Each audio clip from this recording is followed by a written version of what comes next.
France में हिंसक प्रदर्शन जारी है और लियोन सिटी तक पहुंच गए हिंसा की आग। वहीं पेरिस, मार्सेले, लिली में भी लगातार प्रदर्शन हो रहा है। ये अलग अलग शहर हैं फ्रांस के जहां पर भारी बवाल मचा हुआ है, हिंसक प्रदर्शन हुआ है और 40,000 पुलिसकर्मियों की तैनाती की गई है सिचुएशन पर कंट्रोल करने के लिए, लेकिन अभी तक सिचुएशन अंडर कंट्रोल नहीं है। देखिए, हिंसा में करीब 500 इमारतों को भी नुकसान पहुंचा है। जो ज्वेलरी स्टोर है, सुपरमार्केट है, वहां पर लूटपाट मची हुई है। जैसा हमारे सहयोगी पेरिस से हिमांशु जो जुड़े हुए थे वो बता रहे थे कि यहाँ पर ये जो लड़ाई है, जो प्रदर्शन की मुख्य वजह है वो है माइनॉरिटीज और पुलिस के बीच, क्योंकि माइनॉरिटीज को यहाँ लगता है कि पुलिस उन पर लगातार ज्यादती करती है और इसीलिए अब जो विरोध की आग है वो फ्रांस में भड़क उठी है। अलग अलग शहरों को निशाना बनाया गया है और भारी बवाल मचा हुआ है, हिंसक प्रदर्शन जारी है। हिमांशु पेरिस से हमारे सहयोगी जुड़े हुए। हिमांशु, अभी हमने एक खबर दी कि फ्रांस की पीएम ये कह रही हैं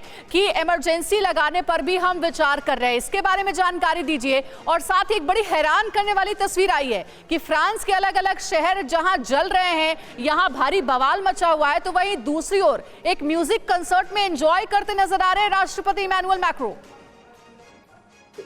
जी, इमैनुअल मैक्रों का ये सेकंड और आखिरी टर्म है और जिस तरीके से उन्होंने इस पूरे सिचुएशन को एटलीस्ट पब्लिकली जो दिखाया वो बहुत ही नेगेटिव रहा है। बिल्कुल भी ऐसा लग रहा है कि उनको कंसर्न नहीं है। उन्होंने सिर्फ 2 स्टेटमेंट जारी किए हैं। स्टेट ऑफ इमरजेंसी, देखिए कुछ जगहों पे स्टेट ऑफ इमरजेंसी इनफैक्ट है, लेकिन जो स्पेसिफिक टारगेटेड एरियाज हैं बहुत जल्दी बोला जा रहा है। जैसे कि आपने अभी रिपोर्ट किया कि लील ये नॉर्थ ऑफ फ्रांस है, मार्से साउथ ऑफ फ्रांस है, लियोन फ्रांस का दूसरा सबसे बड़ा शहर है। मार्से, पेरिस, लियोन, फ्रांस के 3 सबसे बड़े शहर है। लियोन जो है वो पेरिस से तकरीबन 2.5 से 3 घंटा दूर है ट्रेन से, और लियोन शहर में सबसे ज्यादा दंगे हुए हैं कल रात। तो जिस तरीके से आप देख सकते हैं कि पहले फ्रांस में दंगे हुए हैं, अलग अलग प्रोटेस्ट हुए हैं। जिली जॉन जो येलो प्रोटेस्टर्स थे, उन्होंने बहुत प्रोटेस्ट किया था, लेकिन इस तरीके से कभी नहीं हुआ है कि पूरी की पूरी कंट्री में आग लग गई है, पूरी की पूरी कंट्री में लॉलेसनेस हो चुकी है। और पुलिस बिल्कुल एक तरीके से आप बोल सकते हैं कि उन्होंने एक तरीके से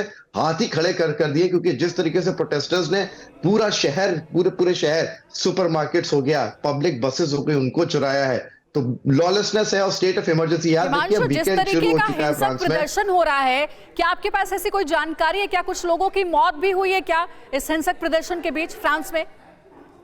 जी, मौत के बारे में तो मेरे पास कोई जानकारी नहीं। इतना जरूर पता है कि रिकॉर्ड नंबर ऑफ लोग यहाँ पे अरेस्ट हुए हैं। और एक बहुत इंपॉर्टेंट चीज जानने के लिए कि जितने भी यहाँ पे अरेस्ट हो रहे हैं, मेजरली जो उम्र है लोगों की वो 14 से 18 के साल की उम्र है, विच बेसिकली ये पता चलता है जितना यूथ है, क्योंकि जो लड़का जो मरा है वो भी 17 साल का था। तो यूथ जो है यहाँ का, खासकर माइनॉरिटीज का, वो इसके बेसिकली खिलाफ है। मौत हुई इसकी मुझे अभी कोई जानकारी यहाँ पे नहीं है। हिमांशु, जिस तरीके का बवाल फ्रांस में मचा हुआ है, स्थिति पर पुलिस का कोई काबू नहीं है, क्या सरकार भी गिर सकती है क्या?